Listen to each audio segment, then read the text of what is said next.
This is Arab Talk on KPOO 89.5 FM in San Francisco. This is Arab Talk with Jess and Jamal. I'm Jess Jamal. And I'm Jamal Dajani. Jamal, we have a fantastic but very disturbing and sad show today. We're going to be talking about the catastrophic murderous rampage that occurred in Uvalde, Texas within this last week, where 19 children and 2 adults were murdered by an 18-year-old with an assault rifle. Yet again, another mass murder in the United States. We happen to be the only country in the world where these forms of mass murders occur, where children are slaughtered in their own classrooms with their teachers. So we're going to be talking about the epidemic in this country of gun violence.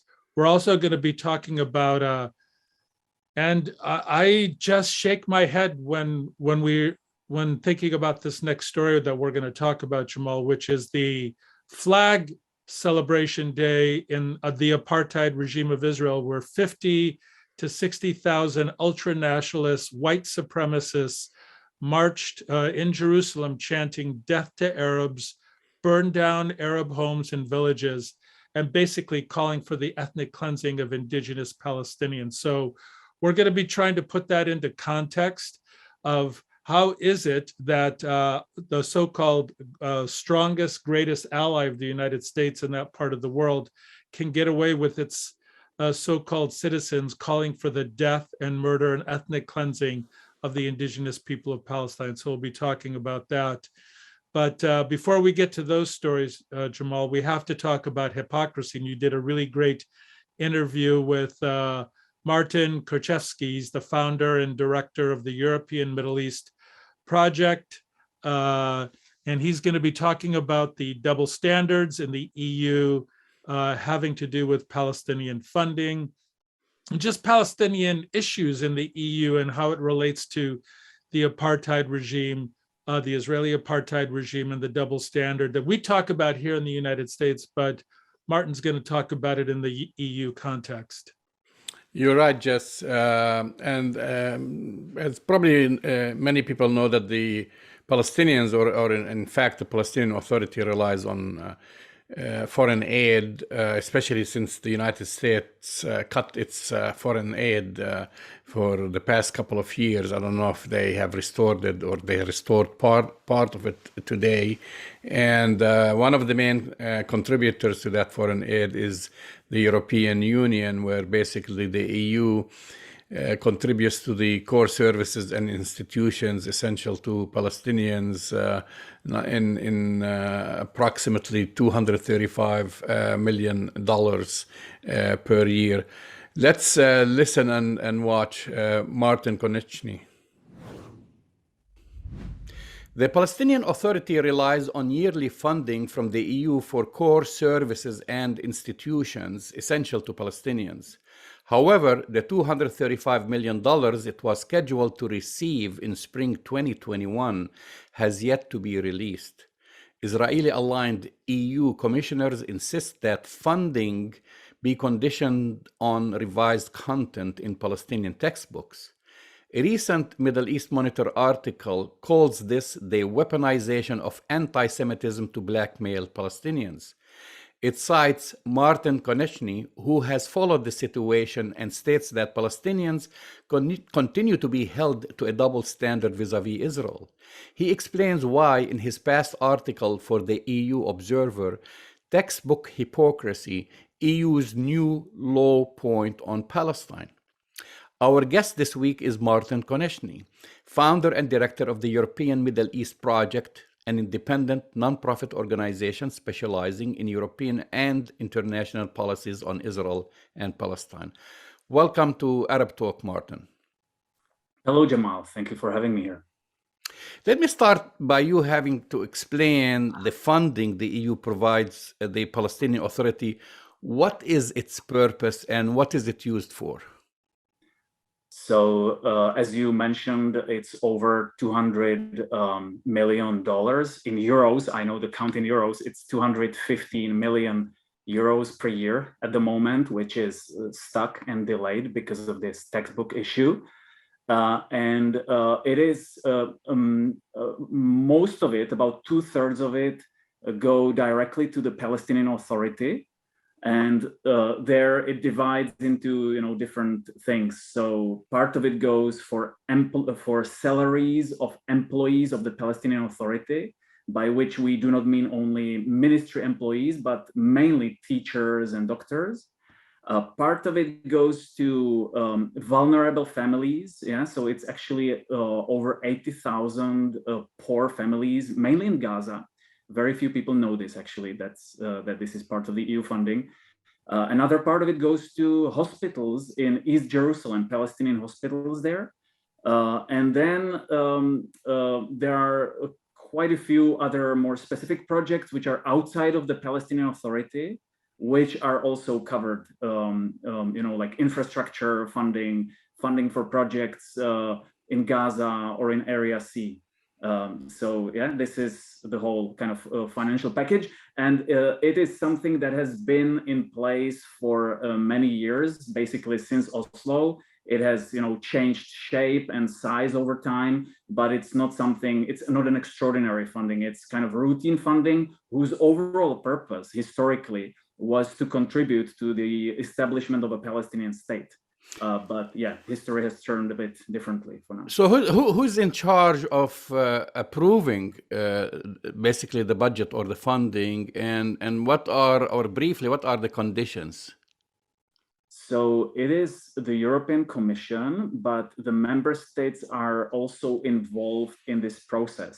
And that's where we currently have a dispute, because the commissioner who is in charge, commissioner in EU jargon, it's like a minister. It's a minister of the EU government, which is called the European Commission. So the commissioner in charge, he really pushed this idea of making the funding conditional on changes in Palestinian textbooks. And to the extent that there was quite a lot of opposition from member states to this, for good reason, I would think. But basically, the commissioner has pushed this idea irrespective of this opposition, which led the EU into this dispute. And as a result, all the money is stuck. There are otherwise, there haven't been any other political conditions. I would argue that maybe the funding should be made more conditional on things such as respect for human rights, or independence of judiciary, or conduct of elections, or reunification of the West Bank and Gaza. Mm-hmm. But no, the kind of political conditionality that is being proposed is on the issue of Palestinian textbooks. There has been some conditionality on kind of technical issues already, such as sound management of the budget, yeah, but nothing really politically sensitive until now. So in April 2021, Hungarian diplomat Oliver Varhelyi proposed educational conditions be met for the funding to be released. How political is this? I mean, I'm just looking at it, and in essence also to the position of the Hungarian government. I mean, when you give it to individual states, I mean, every commissioner represents an individual state, and now you have a Hungarian government that's very pro-Israel and I guess far to the right. I mean, does this play into this approval process? I think absolutely, but just to be technically correct, the commissioner in charge, he's a Hungarian commissioner, but he's not working directly for the Hungarian government. He was appointed, like every other commissioner, mm-hmm. by the national government, but now he's supposed to work for the EU Commission, which is supposed to be above member state interests. In practice, each commissioner, to a larger or greater degree, follows a national agenda, and I think in his case, it is particularly the case that there's a clear, let's say, a correlation between the position of Hungary as a national government, its close alliance with Israel, and his approach in the Commission. So the EU gives billions of dollars to many countries, all the way in the past to Afghanistan and other third world countries. Have you experienced any similar conditions put on these recipients? No, and that's what I'm also being told by EU officials, that this is really unique and that there hasn't been conditionality for funding linked to the education sector, and in particular to changes in curriculum anywhere else. Now, it's not like the EU is funding the education sector everywhere around the world. The funding that goes to Palestine is actually one of the highest funding per capita. But you have a lot of funding going to, per capita to many other places like Kosovo, for example, or Afghanistan. And, there's funding which goes to education sector in different places around the world. There's a lot of funding going to Ukraine, for example. And nowhere has such a condition been put in place. Israel often cites anti-Semitic content in Palestine textbooks to dissuade countries from giving donations, basically, or contributions to the Palestinian Authority. But what about, Israeli textbooks? Nurit Peled Ilhanan, she's a well-known Israeli professor at the Hebrew University. She wrote a book, Palestine in Israeli School Books, substantiates in great detail the negative portrayal of Palestinians spanning grade level in Israel's textbooks. This is a well-known, I'm sure you're familiar with her book. Does the EU try to balance this by saying, okay, we're going to put conditions on your curriculum, but what about your books? Meaning Israel, do they question also their curriculum?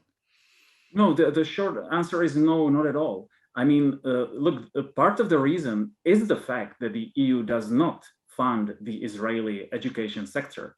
So that is the reason given why the focus is only on Palestine.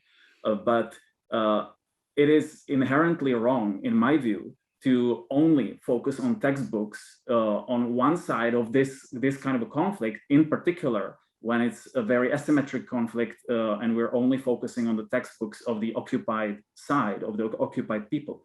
Obviously, it's not surprising that there will be controversial things in the narrative and in the textbooks of a society which has been under occupation for decades and which has, experienced large-scale dispossession.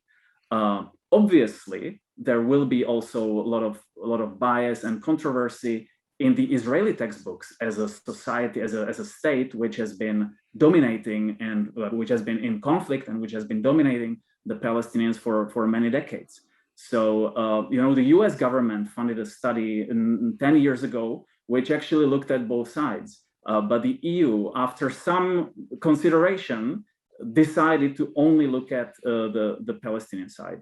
As I said, there are controversial elements in Palestinian textbooks, but in this debate, definitely the Israeli narrative, in my view, hugely distorts and exaggerates the scale and nature of the issue. Well, we can talk about it in more detail. If you... No, I want to actually talk. I want to have you to talk about your article, because you wrote at the beginning of this that you explained the hypocrisy of these conditions on Palestinians. Can you explain? Well, in my view, there's hypocrisy at a number of levels. One is what we talked about, is that this is a one-sided focus. Looking at the Palestinian textbooks, silence about the Israeli ones, as if there couldn't be a similar kind of problem, as if there couldn't be any incitement there. I think the other, maybe even larger hypocrisy is that the EU is not really doing anything significant these days to promote a resolution of the conflict or end of the occupation, end of the violations of human rights and of international law. And instead, in this situation, we are, lecturing and kind of picking on the details, little sentences in Palestinian textbooks. That I think is an even bigger hypocrisy here. A third hypocrisy I can mention is specifically, when it comes to the role of Hungary, because Hungary itself has introduced under Viktor Orban a very nationalist school curriculum in which it actually promotes, as part of compulsory reading of literature, anti-Semitic authors from the Second World War period. and has removed authors like Imre Kertész, who is a Nobel Literature Prize winner for his writing about Holocaust from the same list. So, and nobody is talking about that. In your opinion, what are the political motivations on the part of Hungary that are raising in this issue? Right. I think it is. I think in the current situation, it's not so much a direct alliance with the Israeli government. There was a much closer alliance under Netanyahu. But with the current government and in Israel, and with Foreign Minister Lapid, who wants to take some distance from governments like Hungary and Poland, clearly, Netanyahu was much more eager to kind of show himself in company of the likes of Orban, Bolsonaro, Duterte, etc., Trump, obviously.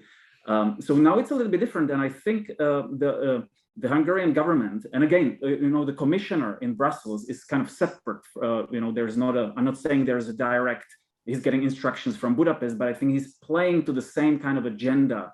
And I think it's about sort of virtue signaling to the whole crowd of organizations, people, congressmen also in the United States, who want to portray the Palestinians as, the violent and hateful side, and kind of delegitimize the Palestinian cause. And this is a kind of subtle way to play into that whole narrative. There was a letter, actually, this April 2022, from 15 European countries asking, and this is, by the way, a year later, asking that the 2021 funds be released, stating that conditioning the funding on education sector reform did not have broad support among EU countries. So, I mean, if you got 15 countries saying, come on, release the money, I mean, who's really, aside from this one particular commissioner, is holding the money up? Look, the thing is that there are almost no member states who would be advancing this, except, from what I've heard, Hungary. And wow. There are 15 member states who signed this letter, but I know that many more actually support release of the funds as soon as possible, and are not, demanding this kind of conditionality. So it is really one commissioner. But okay, he's not tapping into a vacuum, because there's first of all, this whole thing is not something he started. He inherited it, and it started with there are people in the European Parliament who have been pushing this agenda for years. As a result of that pressure, the EU decided about 3 years ago to organize a study of Palestinian textbooks. And the Hungarian commissioner kind of inherited it and is, using it politically, playing up the issue, making it into a big priority. I'm personally surprised that one commissioner holds this much power amongst EU member states. I mean, it's no checks and balances. It is, even if you forget the substance, forget the issue, just from a kind of institutional procedural perspective, this is a really extraordinary and fascinating situation where you have one commissioner going against a clear majority of member states, not disregarding their view and just pushing ahead nevertheless. In your opinion, what will finally resolve this? I mean, is this going to come to basically a dead end, or is there a solution in your mind that might work? I think nobody knows, but I think it may be resolved very soon, in the next few weeks, if not already this week. We will see. It is in the hands of the Commission, and especially the President, Ursula von der Leyen, and we will see what happens. They, I believe they will very soon adopt some kind of a solution that will allow release of the funding. I think the scandal is that it has been allowed to drag this out for so long, because people have been expressing concern about this for months and months, and there were, at every point of time during this process, it was possible to resolve it quickly, and the you know, is there a countermeasure that other commissioners or other member states can put on the table? I mean, we know, look, within the past year, major human rights organizations have certified Israel as an apartheid state. There's daily violations of human rights. The recent killing of journalist Shireen Abu Akleh. I mean, wouldn't you think like another state, or they just don't have, I guess, the desire or the courage to say, listen, we're also going to apply some measures against Israel for its violations of human rights? There isn't, I don't see political will among member states to, push forward for some serious measures of this kind. So I don't see a way, a realistic prospect for any member state to take such an action. That's the state of politics in Europe at this historical moment.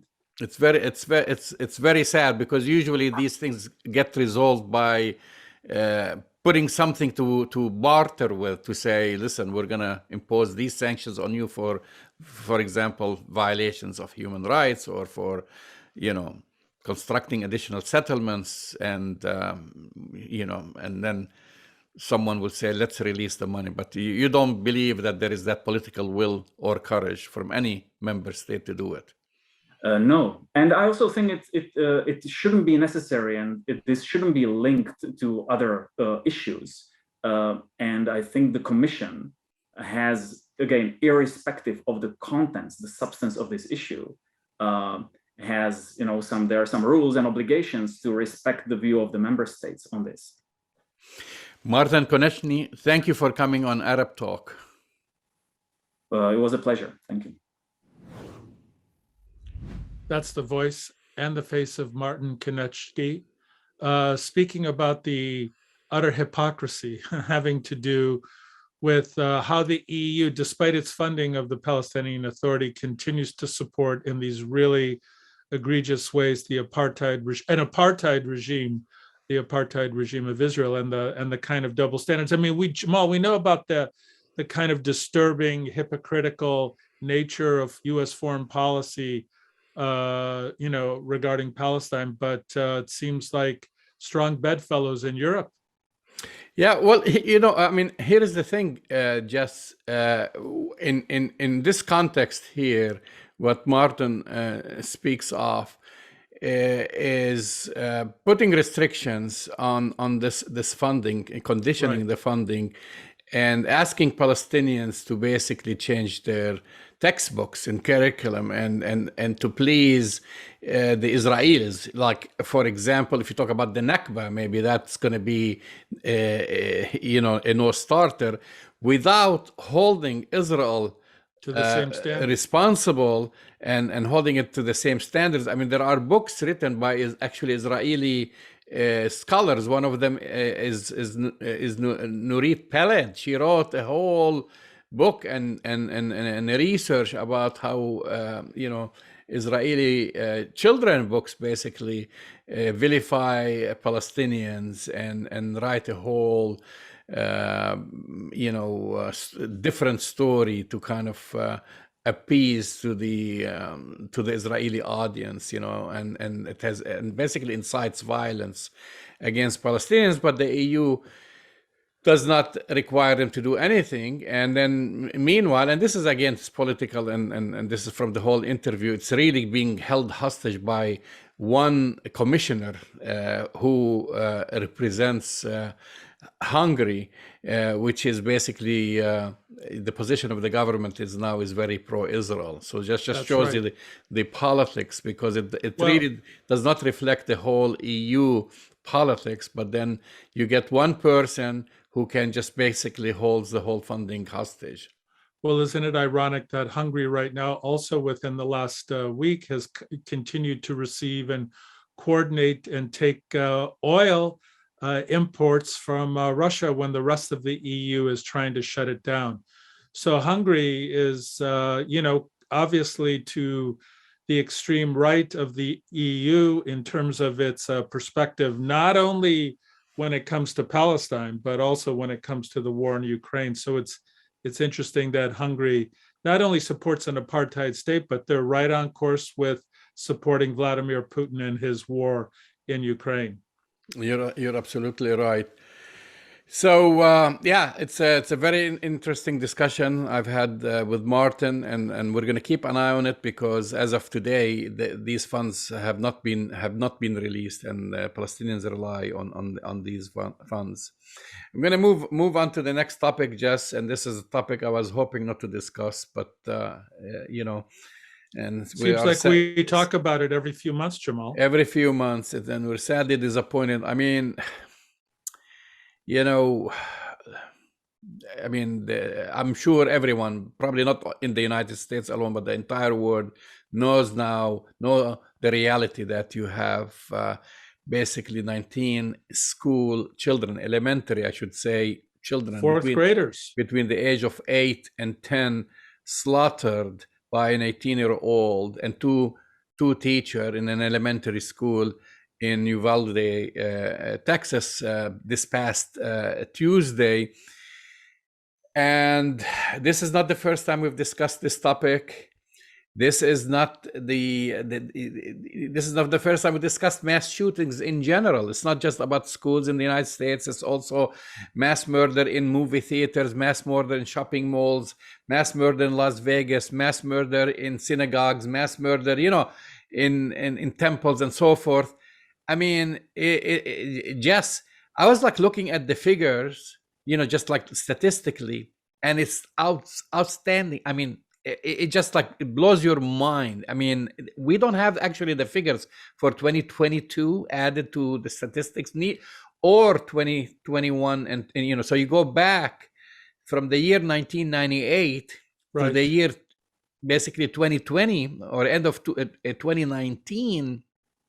And we had over 100 mass murders in the United States, compared to 8 in France, 5 in Germany, 4 in Canada, and 3 in Finland. And then the number dwindles to 1 and 0 in some countries. So this is what we're talking about, the average when you compare it.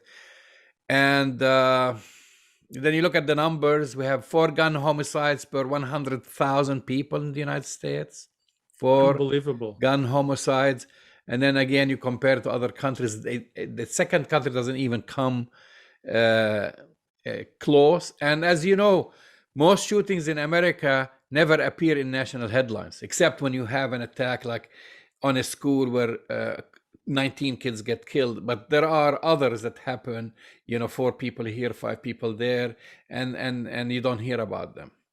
Well, that's exactly right, Jamal. And I think what makes this particular mass murder, this shooting, this particular incident in Uvalde, Texas, because listen, you're exactly right. There are murders by guns in the United States every day, essentially.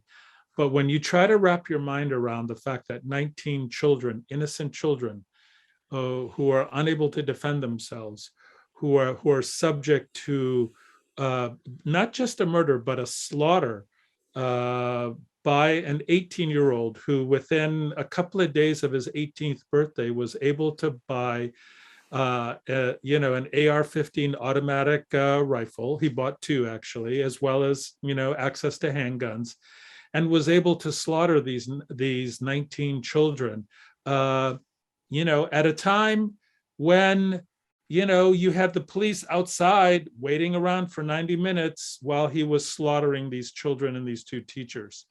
There's so much to say about it. This touches all of us, not only you and I, not only people in the United States, but as you say, the world, because of the innocence of children who are supposed to feel safe in their schools. And we live in a country, Jamal, where children do not feel safe in their schools. We're the only country in the world where mass murders and children do not feel this unsafe in schools, and that people have the opportunity to buy these weapons of destruction, buy these weapons of war, walk into schools and slaughter children. And you know, what really struck me, Jamal, is hearing the really crazy talk by Governor Abbott and the right-wing white supremacists. We're going to kind of get to this in a second, who their only thing that they can come up with is this was evil and mental health. These are the two catchwords, mental health and evil. I have a question for Governor Abbott and the NRA. If you think this is just evil, then why does the United States have so much evil? Because this only happens here. So, and mental health, why do we have, if it's mental health only, why do we have so much evil? Why do we have so much mental health problems here in this country? And to somehow say that it's just evil is a way to, deflect discussion from the reality of the situation, that we have more guns in this country than we have people. We have 18-year-olds who are unable to vote, who are unable to buy alcohol in some places, but are able to buy a weapon of mass destruction and slaughter children. So my question, back to you, Jamal, it's a couple of questions because there's so much to talk about here. Why this country? Why are we the only country in the world where this happens? Because no one wants to touch the issue of gun control, and no one wants to pass laws that forbid and prevent someone like this 18-year-old to go and buy two basically machine guns or automatic weapons, when in some states he cannot even buy cigarettes or buy alcohol, as you've mentioned. An 18-year-old can vote in this country, just to make sure, because Right. You've mentioned that, But the issue here just is bigger than that. I mean, the issue is we have one of the largest lobby groups in this country, the NRA, which basically blackmails, frightens all these politicians or bribes these politicians to keep voting or standing in the way of passing any regulation to basically prevent these incidents from happening in the future. I mean, to me, this is what's worse, basically. Not just that we have this high number of crime and trying to kind of psychoanalyze why is it happening in this country. It's more like the ease and the availability of these weapons. And also the total disregard. Imagine just this mass murder happened on Tuesday. The NRA, the National Rifle Association, did not even postpone its conference on Friday. They did not even want. They didn't want in Texas. In Texas, they didn't want to even push it a week. They just were so insisting on holding it. Few days after, people were still mourning. They had all their supporters come and brag about their accomplishments and talk about how they keep saying the same thing over and over, that guns don't kill, people kill. They don't talk about all the roles. They're not try to be flexible about anything, basically. And that's, I think, to me, is worse than anything else, that we're allowing, PAC groups like the NRA to really control the decision making for most Americans. And by the way, you've mentioned we have more guns, which is, you're absolutely right, more than 400 million guns in this country. Then we have people. That's right. However, if you break the percentage, what's the percentage of people who own these guns in this country? See, it's actually a small number, and most people, the people who do own the guns own multiple guns. Yeah, that's part of the thing. So the average gun owner is, even though there's more guns than people, the percentage of Americans who have guns actually is not that high. But every gun owner seems to have a very, the average number of guns per gun owner is actually very high in this country. Yeah, so you have actually, I looked at figures, it says that these guns are in the hands of less than 10% of the population. Yeah, that sounds I don't know about how right. accurate, but I mean, this is the fact. And of course, high concentrations in states like Texas and other states versus other. But Jamal, I think we have to debunk some of the NRA's misinformation. We have to debunk what Senator Cruz and Governor Abbott have said. Somehow nothing makes a difference. None of these things make a difference. Yet, if you look at states like California, Connecticut, other states that have instituted not even gun control, but gun safety policies, you see a significant and dramatic decrease in the numbers of these kinds of murderous rampages.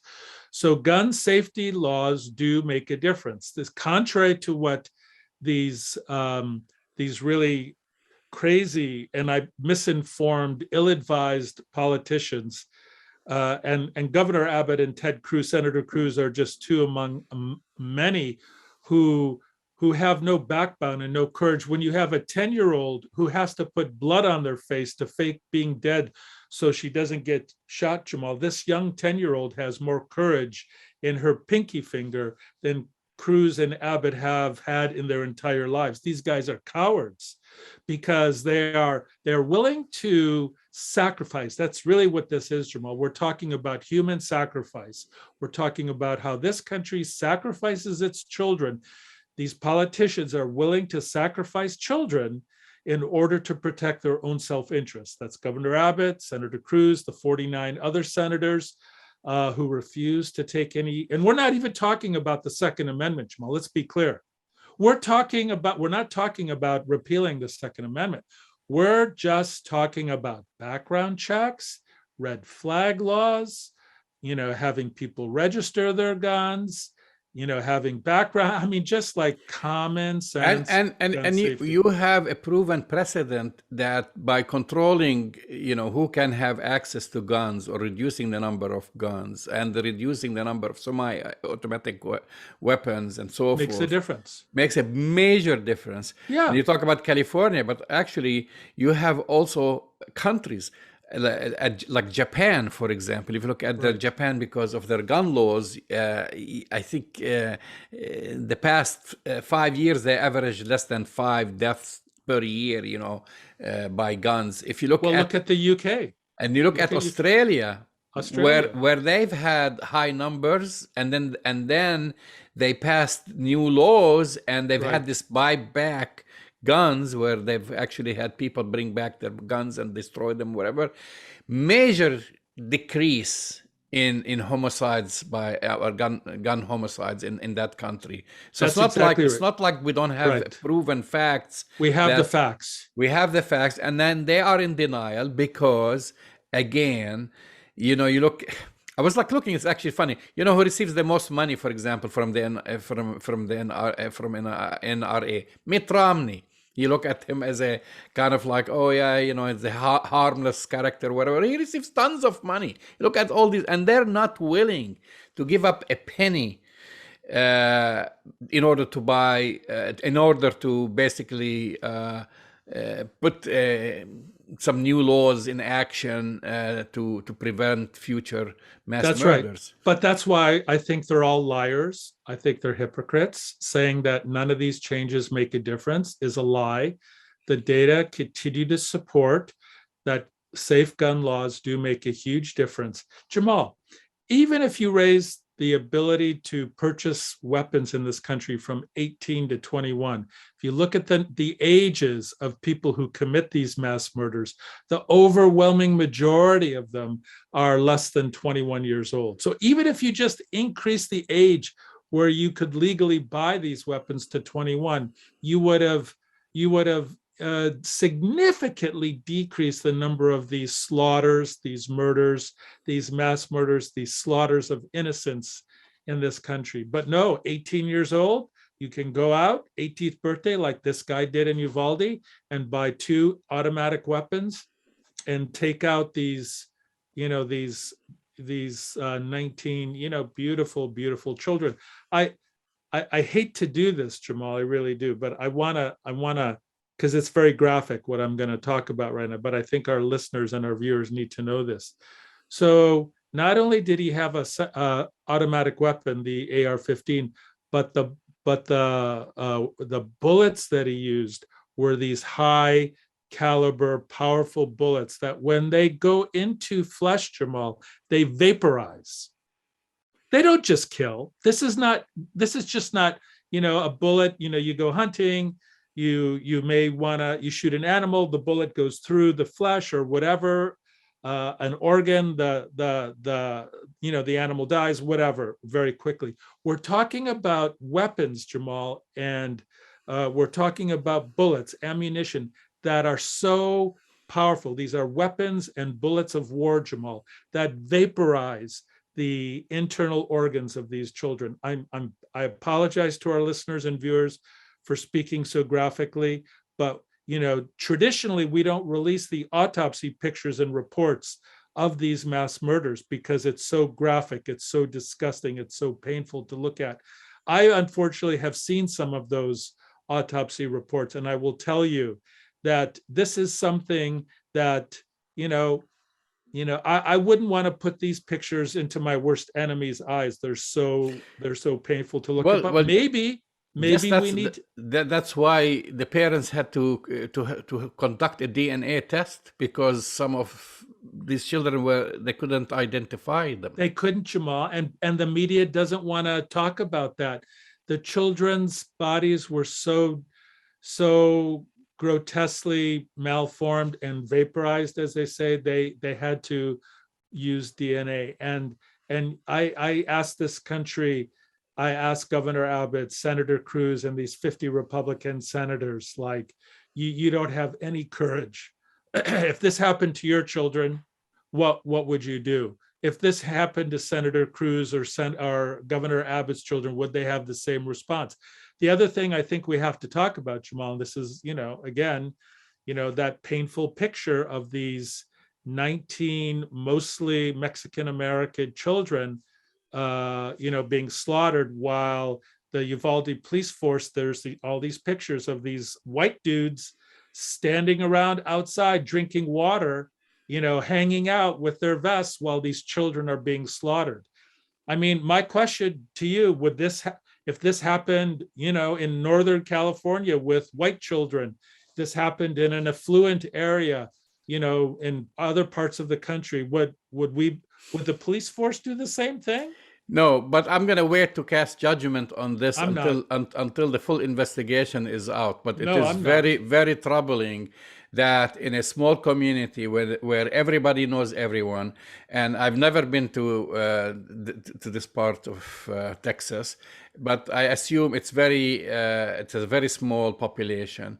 15,000, and the police can get to the scene very quickly. It's not like being in a congested Jamal, place. Like they were there in less than 2 minutes. Okay, so then that's the big question: is why that wait? Why they did not storm? Why lack of preparation? And then you were talking about Ted Cruz and others. I just remembered something that they said so stupid. They tried to blame it on the doors. Well, he entered from the back door, so they tried to shift the attention from basically, to talk about how did he get his hands on these guns, to he entered from the back door, and nobody wants to talk about what you're talking about as far as that there wasn't a quicker reaction to I'm going to drill down on this. The Uvalde Police Department had active shooter drills within the 6 months prior to this incident. They practiced it, so they were well informed.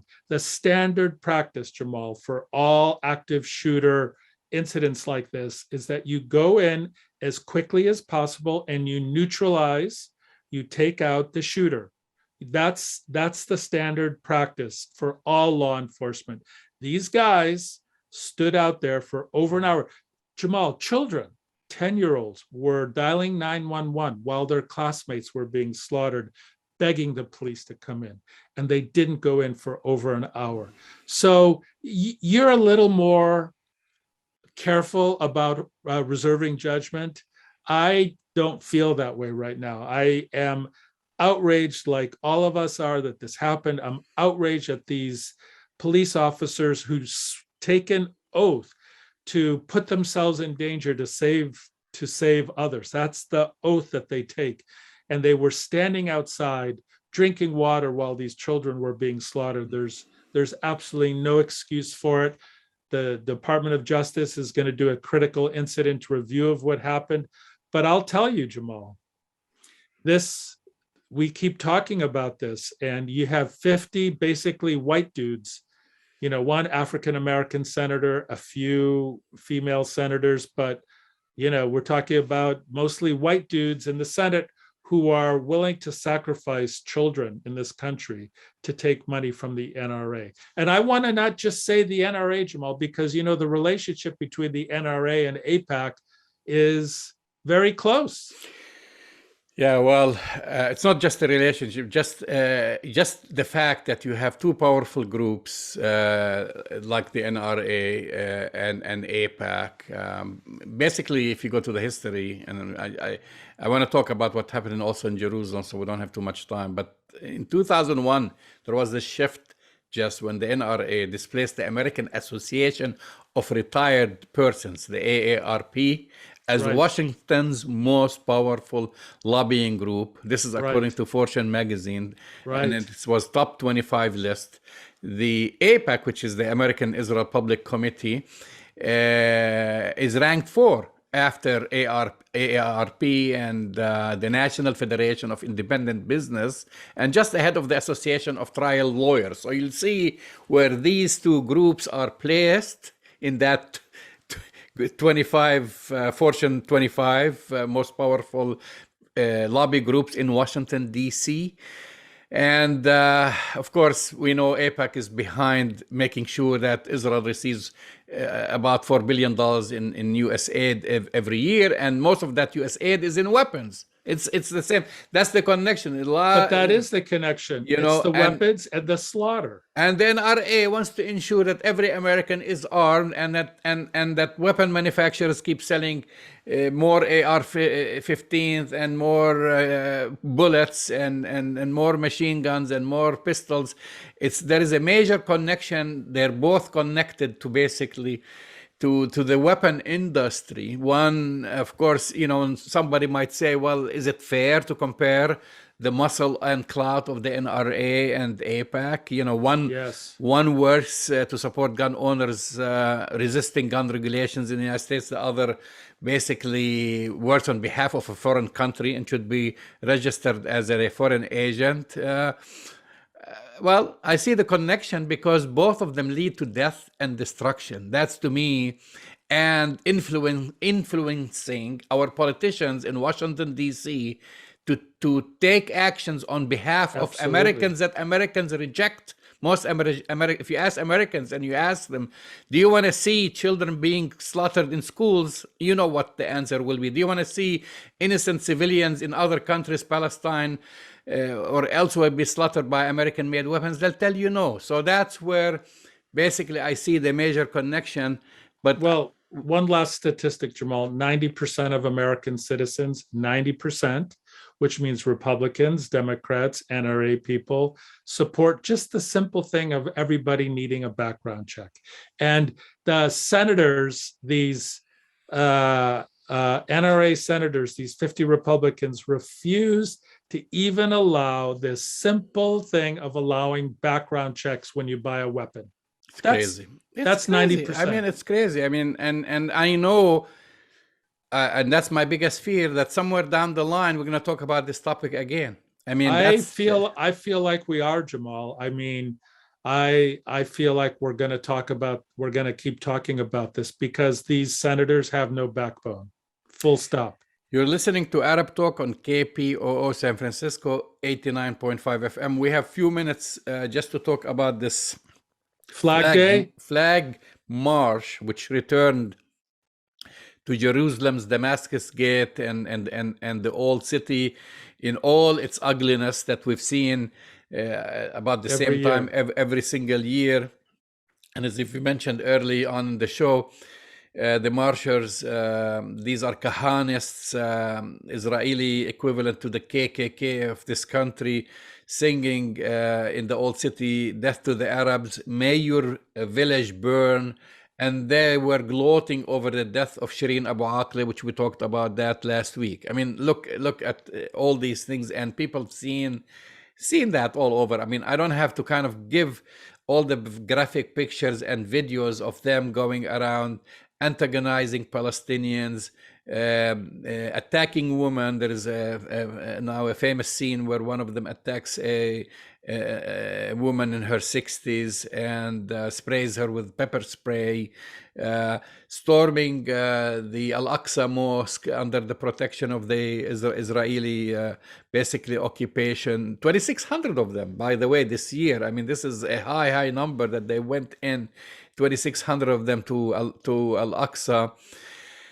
And if you look at the pictures, a lot of them are young, so this is this is the new generation, the next generation. So you cannot say, well, these are people who had grudges and fought in this war. These are young, a lot of them. I looked at them, they're all like parents brought their kids with them, chanting, blocking access to Palestinian, cursing at Palestinians, and in most cases the Israeli occupation police basically providing them with protection. A few times they intervened. Last night I was watching a report by a Palestinian who works for France 24, and she got hit in the head by a bottle. One of those settlers hit her by a bottle on the head as she was on the air, and they had to stop basically the report. She's talking about how a water bottle or some sort of bottle was thrown at her. I mean, and then she said, Jamal, my question for you, let's flip the script. What if in this country you had thousands of people marching in Washington, D.C., saying things like, death to all African Americans, death to all Asians, we hope your cities, we hope it burns down? What do you think the response would be? I mean, part of what I'm saying is ironic because we've had white supremacists who do that very same thing in this country, whether it's Chattanooga, whether it's the Confederate, whether it's the Proud Boys, whether it's January 6th. We have this white supremacy problem. We have colonial settlers who are white supremacists, who are part of the apartheid regime. In this country, when that happens, people speak up. We can't do this. We can't allow this to happen. This is unacceptable. We have to bring it to justice. Yet, again, our strongest so-called ally is an apartheid regime. They get the free pass. So you're allowed to do this and get $4 billion a year. You get the free pass. Well, look, if you look at actually how this was reported, they talk about clashes, they talk about confrontations. There's no clash. I mean, the headlines, they say confrontations, Palestinians confrontation, clashes, as if you have just two equal parties who are going there. Well, they don't talk to you about that Palestinians who carried their Palestinian flag, they were arrested, they were beaten, they were by the Israeli police. So there is there is one side that is protected and there is another side that is oppressed. They don't tell you that. They don't tell you that the Israeli media, some of the Israeli media itself is very critical and vocal about this. And they don't tell you that a lot of the Israelis themselves now have been reading articles. They admit that their country turned into an apartheid state. Yet you have senators and congressmen and congresswomen who try to pass laws basically to attack BDS in this country. No, that you can't criticize apartheid in this country. You just can't. So what I say always, a picture is worth 1,000 words. You don't have to go far now because you have the internet and you see. Just like I spent the past 24 hours looking at the pictures coming from there, from different basically news networks, including Israeli news network, and you can tell who are the basically the antagonizers in these picture. And the Israeli government let the parade to go on and the taunting and the. But the Israeli government letting it go on, Jamal, is one thing. The one thing that kind of connects this with the NRA is that the U.S. government gives cover to these white supremacist, murderous colonial settlers. That's the connection in some way, because they get the cover of the United States. If the United States put pressure on any other country saying, hey, you can't do that, if you want to get funding, which they squeeze countries all the time, Jamal, they squeeze people with economic pressure all the time for doing 1/10 of what the apartheid regime does. But the United States and these senators and these Congress people continue to give cover for these grotesque, violent, racist clashes that these kahanas, I know you call them kahanas, Jamal, but I think it's a lot bigger than just the kahanas. Well, they represent a large group, actually, of the Israeli population there, even though they try to minimize it. But those are the core kind of hate group. But this is Israeli society. This is Israeli society. It's a major reflection on this. Isn't it? It is. You've been listening to Arab Talk on KPOO San Francisco 89.5 FM. Go to our website, arabtalkradio.com, to download the latest episode, and we will speak to you next week. See you next week.